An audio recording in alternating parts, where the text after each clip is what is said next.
할렐루야. 이 시간 함께 은혜 받으실 하나님 말씀은 여호수아 22장 30절부터 34절까지의 말씀입니다. 여호수아 22장 30절부터 34절까지의 말씀을 다 함께 합독하시겠습니다. 제사장 비느하스와 그와 함께한 회중의 지도자들 곧 이스라엘 천천의 수령들이 르우벤 자손과 갓 자손과 므낫세 자손의 말을 듣고 좋게 여긴지라. 제사장 엘르아살의 아들 비느하스가 르우벤 자손과 갓 자손과 므낫세 자손에게 이르되 우리가 오늘 야훼께서 우리 중에 계신 줄을 아노니 이는 너희가 이 죄를 야훼께 범하지 아니하였음이니라. 너희가 이제 이스라엘 자손을 야훼의 손에서 건져내었느니라 하고, 제사장 엘르아셀의 아들 비느하스와 지도자들이 르우벤 자손과 갓 자손을 떠나 길르앗 땅에서 가나안 땅 이스라엘 자손에게 돌아와 그들에게 보고하며 그 일이 이스라엘 자손을 즐겁게 한지라. 이스라엘 자손이 하나님을 찬송하고 르우벤 자손과 갓 자손이 거주하는 땅에 가서 싸워 그것을 멸하자 하는 말을 다시는 하지 아니하였더라. 르우벤 자손과 갓 자손이 그 제단을 예시라 불렀으니 우리 사이에 이 제단은 야훼께서 하나님이 되시는 증거라 함이었더라. 아멘. 저는 오늘 본문의 말씀을 근거로 화해와 연합이라는 제목으로 함께 귀한 은혜의 시간을 나누기 원합니다. 출애굽 40년 뒤 여호수아 세대에 이르러서야 언약의 땅 가나안 땅이 모두 분배되고 전쟁은 마무리되는 걸 볼 수가 있습니다. 이제 여호수아는 요단 동편의 땅을 유업으로 받은 지파들에게 가족의 품으로 돌아갈 수 있도록 지시하는 내용을 보여줍니다. 수년간의 전투로 인하여서 지치고 힘들었던 군사들이 이제서야 평안한 쉼을 찾을 수가 있게 되었던 것입니다. 여호수아가 그런데 르우벤 지파와 갓 지파와 또 므낫세 반 지파들을 가족에게 돌려보내면서 이들에게 다음과 같은 권면의 말을 하는 걸 볼 수가 있습니다. 여호수아 22장 1절에서 6절의 말씀을 다 함께 살펴보시면, 그때 여호수아가 르우벤 사람과 갓 사람과 므낫세 반 지파를 불러서 그들에게 이르되 야훼 종 모세가 너희에게 명령한 것을 너희가 다 지키며 또 내가 너희에게 명령한 모든 일에 너희가 내 말을 순종하여 오늘까지 날이 오래도록 너희가 너희 형제를 떠나지 아니하고 오직 너희의 하나님 야훼께서 명령하신 그 책임을 지키도다. 이제는 너희의 하나님 야훼께서 이미 말씀하신 대로 너희 형제에게 안식을 주셨으니 그런즉 이제 너희는 야훼 종 모세가 요단 저쪽에서 너희에게 준 소유지로 가서 너희의 장막으로 돌아가되 오직 야훼 종 모세가 너희에게 명령한 명령과 율법을 반드시 행하여 너희의 하나님 야훼를 사랑하고 그의 모든 길로 행하며 그의 계명을 지켜 그에게 친근히 하고 너희의 마음을 다하며 성품을 다하여 그를 섬길지니라 하고, 여호수아가 그들에게 축복하여 보내매 그들이 자기 장막으로 갔더라라고 말씀해 주는 내용을 확인해 볼 수가 있습니다. 자, 이 권면은 한마디로 모세의 계명과 율법을 다 지키라라고 하는 그러한 내용의 말씀입니다. 모세의 계명과 율법을 여호수아는 그런데 마지막 부분에 가서 5가지로 풀어서 설명을 하는 걸 볼 수가 있습니다. 첫째, 주 하나님을 사랑해야 한다. 둘째, 그 모든 일을 주님의 길로 행해야 한다. 셋째, 그의 계명에 순종해야 한다. 넷째, 하나님을 가까이 해야 한다. 다섯째, 마음과 성품을 다하여 하나님을 섬겨야 한다라고 이렇게 정리해서 말씀해 주는 내용을 우리는 확인해 볼 수가 있습니다. 자, 이제 요단 동편으로 돌아간 세 지파의 지도자들은 다음 세대, 미래 세대가 어떻게 하면 하나님을 잘 기억하고 예배를 드릴 수 있을까라는 고민에 빠지게 됩니다. 자, 이들 세대에 하나님을 잘 믿을 수 있는, 그 미래 세대가 하나님을 잘 믿을 수 있는 그런 것을 기대하는 마음은 바로 아버지의 마음이라고 이야기할 수 있습니다. 다음 세대의 신앙과 삶을 고민하는 그런 모습은 분명 아름다운 모습이 되는 것입니다. 여러분, 자, 우리가 다음 세대를 키워내는 것은 하나님께서 우리에게 주신 역사적인 사명이다라고 이야기를 할 수가 있습니다. 모세가 여호수아를 키워냈듯이, 또 엘리야가 엘리사를 키워내었듯이, 또 사도 바울이 디모데를 비롯한 많은 영적 지도자를 키워냈듯이 사람을 키우는 사역은 무엇이냐? 바로 예수님의 사역이다라고 말할 수가 있는 것입니다. 자, 많은 신앙의 선배들이 사역에 우리의 모델이 될 수가 있지만 그 중에서도 예수님의 사역이 우리의 모델이 될 수 있어야 하는 것입니다. 자, 예수님께서는 사역의 대부분을 제자들과 함께 하셨을 뿐만이 아니라 이 땅에서 사역이 마무리되어 갈수록 어떻게 하셨습니까? 더욱 제자들에게 집중하시는 그러한 모습을 보여주셨습니다. 예수님께서는 다음 세대를 위하여서 120명의 제자들 가운데 또 70명의 제자들을 선별하시고 그 중에서도 다시 12명의 제자들, 또 그 중에서도 3명의 제자들을 데리고서 많은 이동을 하시면서 가르침을 하셨던 그러한 내용을 우리는 찾아볼 수가 있습니다. 그런데 본문에서 요단 동편의 지도자들은 다음 세대를 위한 이런 고민을 한 후 요단 강가에 제단을 세워서 다음 세대가 하나님께 드리는 예배를 기억할 수 있도록 하는 그러한 결정을 내리게 되었습니다. 그런 선한 의도에서 시작된 이 일이었지만 요단 서편에 거하는 9지파들에게는 그것이 마땅치 않게 보이는 오해를 불러일으키게 된 그러한 내용의 본문이라고 할 수가 있는 것입니다.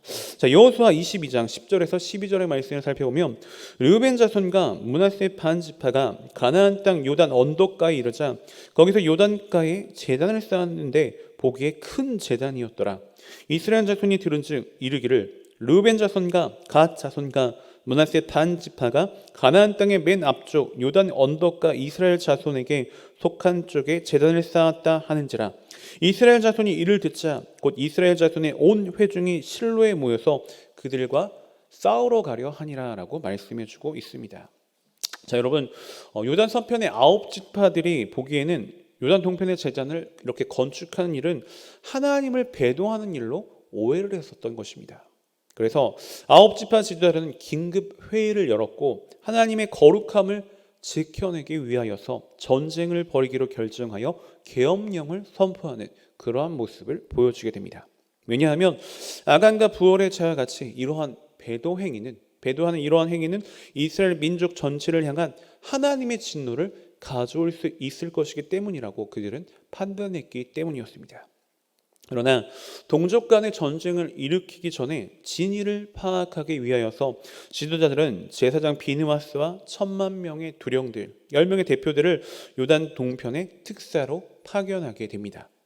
비느하스와 10명의 특사단은 요단 동편에 새롭게 쌓은 제단으로 나아갑니다. 여호수아 22장 15절에서 20절의 말씀을 살펴보면 그들이 길르앗 땅에 이르러 르우벤 자손과 갓 자손과 므낫세 반 지파에게 나아가서 그들에게 말하여 이르되 야의 온 회중이 말하기를 너희가 어찌하여 이스라엘 하나님께 범죄하여 오늘 야훼를 따르는 데서 돌아서서 너희를 위하여 제단을 쌓아 너희가 오늘 야훼께 거역하고자 하느냐. 부월의 죄악으로 말미암아 야훼 회중에 재앙이 내렸으나 오늘까지 우리가 그 죄에서 정결함을 받지 못하였거늘 그 죄악이 우리에게 부족하여서 오늘 너희가 돌이켜 야훼를 따르지 아니하려고 하느냐. 너희가 오늘 야훼를 배역하면 내일은 그가 이스라엘 온 회중에게 진노하시리라. 그런데 너희의 소유지가 만일 깨끗하지 아니하거든 야훼 성막이 있는 야훼의 소유지로 건너와 우리 중에서 소유지를 나누어 가질 것이니라. 오직 우리 하나님 야훼 제단 외에 다른 제단을 쌓음으로 야훼를 거역하지 말며 우리에게도 거역하지 말라. 세라의 아들 아간이 온전히 바친 물건에 대하여 범죄함으로 이스라엘 온 회중에 진노가 임하지 아니하였느냐. 그의 제약으로 멸망한 자가 그 한 사람만이 아니었느니라 하니라라고 말씀해 주는 내용을 확인해 볼 수 있습니다. 자, 그러자 이런 이야기를 듣자 요단 동편의 지도자들은 특사단의 청문회에 대하여 자신들의 입장을 이야기합니다. 새롭게 쌓은 이 제단은 하나님께 대한 반역으로 지은 것이 아니라 오히려 하나님께 대한 충성으로 지었다는 것을 이야기합니다. 심지어 하나님의 이름을 걸고 이것이 만약에 반역이다라고 판단한다면, 반역이라면 하나님의 심판을 받을 것까지 맹세하는 그러한 내용을 보여주는 걸 볼 수가 있습니다. 여호수아 22장 21절에서 26절의 말씀을 살펴보면 르우벤 자손과 갓 자손과 므낫세 반 지파가 이스라엘의 천천의 수령들에게 대답하여 이르되 전능하신 자 하나님 야훼 전능하신 자 하나님 야훼께서 아시나니 이스라엘도 장차 알리라. 이 일이 만일 야훼를 거역함이거나 범죄함이거든 주께서는 오늘 우리를 구원하지 마옵소서. 우리가 제단을 쌓은 것이 돌이켜 야훼를 따르지 아니하려 함이거나 또는 그 위에 번제나 소제를 드리려 함이거나 또는 화목제물을 드리려 함이거든 야훼는 친히 벌하시옵소서. 우리가 목적이 있어서 주의하고 이같이 하였노라. 곧 생각하기를 후일에 너희의 자손이 우리 자손에게 말하여 이르기를 너희가 이스라엘 하나님 야훼와 무슨 상관이 있느냐? 너희 르우벤 자손 갓 자손아, 야훼께서 우리와 너희 사이에 요단으로 경계를 삼으셨나니 너희는 야훼께 받을 분깃이 없느니라 하여 너희의 자손이 우리 자손에게 야훼 경외하기를 그치게 할까 하여 우리가 말하기를 우리가 이제 한 제단 쌓기를 준비하자 하였노니 이는 번제를 위함도 아니요 다른 제사를 위함도 아니라라고 말씀해 주는 내용을 확인해 볼 수가 있습니다. 여러분, 그들은 제단을 쌓은 것이 하나님에 대한 반역이 아니라 충성으로 쌓았다라는 것을 이야기합니다. 다음 세대가 하나님을 기억할 수 있도록, 미래 세대가 하나님을 기억하고 하나님께 나아가 예배를 드릴 수 있도록 가르치는 그런 목적으로 지었다라는 것입니다. 다음 세대들이 하나님께 예배를 드릴 수 있는 소중한 특권을 누리면서 하나님으로부터 오는 영적 행복을 누릴 수 있는 축복의 권리를 받을 수 있도록 이러한 행위를 했다라고 설명해 주는 그러한 내용인 것입니다. 결국 이러한 답변으로 인해 민족 간의 오해는 풀리게 되었고 지도자들의 분노는 기쁨으로 변하게 되었고 민족의 위기는 더욱 든든한 연합으로 변화되는 걸 우리는 확인해 볼 수가 있습니다. 여러분, 오늘 본문을 통해 우리는 연합이 깨어지는 그러한 이유를 한번 살펴보기를 원합니다. 먼저 우리 가운데 생기는 분열, 우리 가운데 나타나는 분열이 어떻게 일어나는지를 좀 살펴보고 그것을 정리하여 화해의 발걸음을 시작하고 또 연합까지 나아갈 수 있는 은혜가 우리 가운데 충만히 임하기를 소원합니다. 자, 그럼 여러분, 우리 가운데 연합이 깨지는 그러한 이유는 무엇 때문일까요? 우리 안에서 연합이 깨지는 이유는 무엇 때문입니까? 첫째, 연합이 깨지는 이유는 우리 마음 가운데 있는 죄의 본성 때문에 그렇습니다. 여러분, 죄라고 하는 것이 하나님과 사람 사이의 관계를 원수로 만들어버렸죠. 또 인간관계도 적을 들 수 있는 그런 사이로 만들어버렸습니다. 자, 여러분, 이처럼 먼저 하나님과 사람 관계가 죄로 인해 원수가 되었는데 그 관계를 회복시키신 분이 누구십니까? 바로 예수 그리스도이십니다. 예수님의 죽으심으로 말미암아 화목하게 되어 연합이 일어날 수 있게 되었다는 것입니다. 로마서 5장 8절에서 10절의 말씀을 살펴보면 우리가 아직 죄인 되었을 때 그리스도께서 우리를 위하여 죽으심으로 하나님께서 우리에 대한 자기의 사랑을 확증하셨느니라. 그러면 이제 우리가 그의 피로 말미암아 의롭다 하심을 받았으니 더욱 그로 말미암아 진노하심에서 구원을 받을 것이니 곧 우리가 원수 되었을 때 그의 아들의 죽으심으로 말미암아 하나님과 화목하게 되었은즉 화목하게 된 자로서는 더욱 그의 살아나심으로 말미암아 구원을 받을 것이니라 라고 말씀해 주는 내용을 확인해 볼 수가 있습니다. 둘째, 연합이 깨지는 이유는 무엇 때문입니까? 상대방의 잘못만을 생각하기 때문에 연합이 깨어져 버립니다.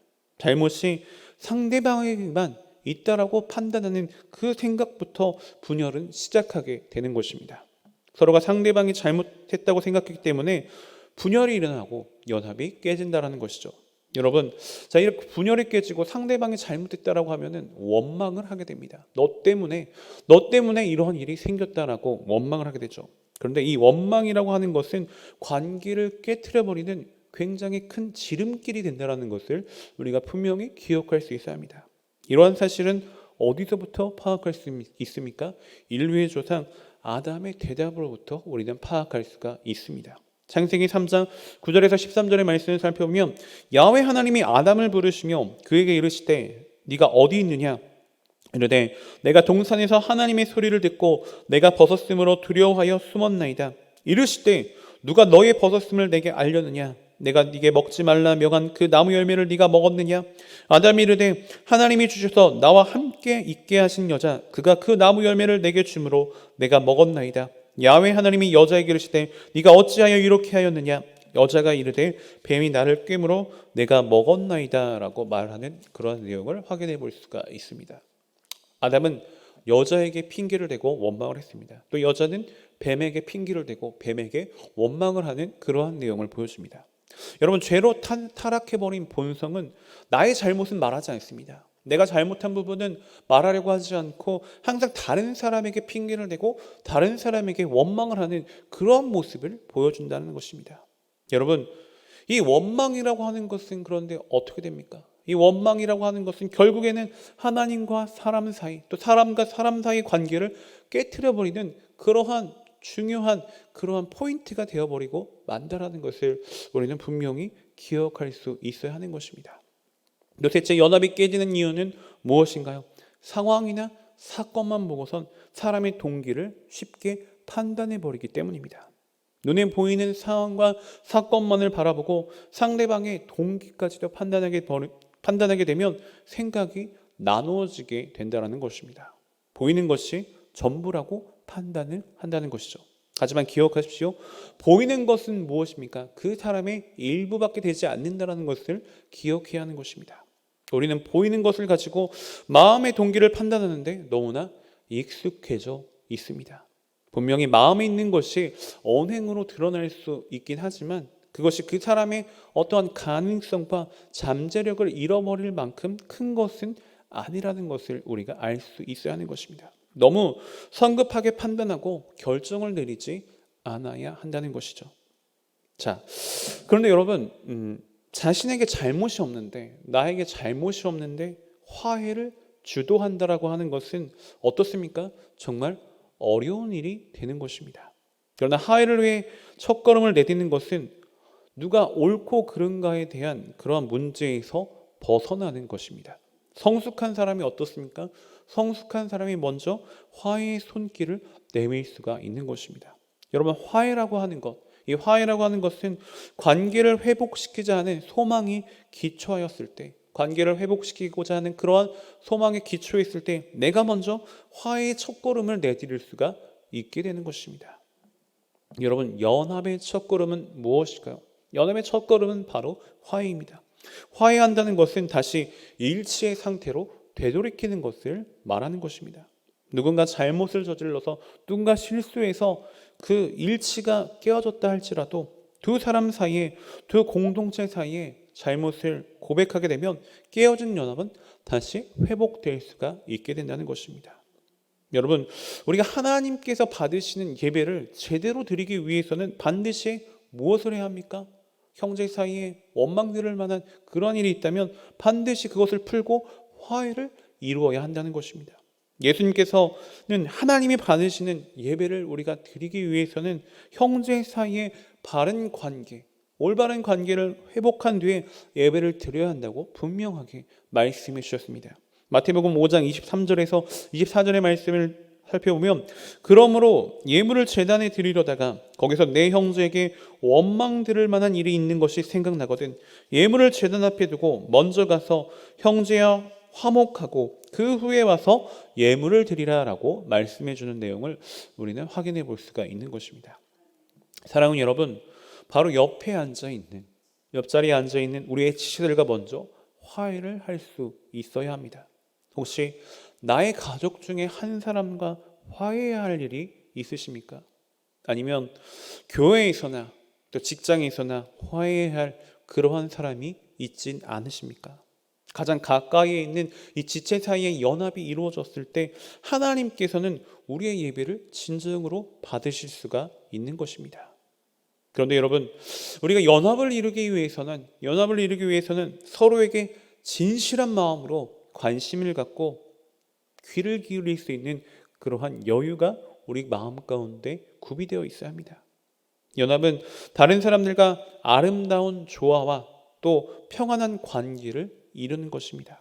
연합은 획일성을 말하는 것이 아닙니다. 오히려 다양성을 말하면서 다양함의 아름다운 조화를 의미한다는 것입니다. 서로를 적대시하고 또 경쟁자로 생각하는 라이벌 의식을 갖기보다는 서로의 연약함을 보충해주고 보완해주고 함께 사귐을 통하여서 윈윈할 수 있는 동역자 의식을 갖는 것을 의미한다는 것을 우리는 분명히 기억할 수 있어야 할 것입니다.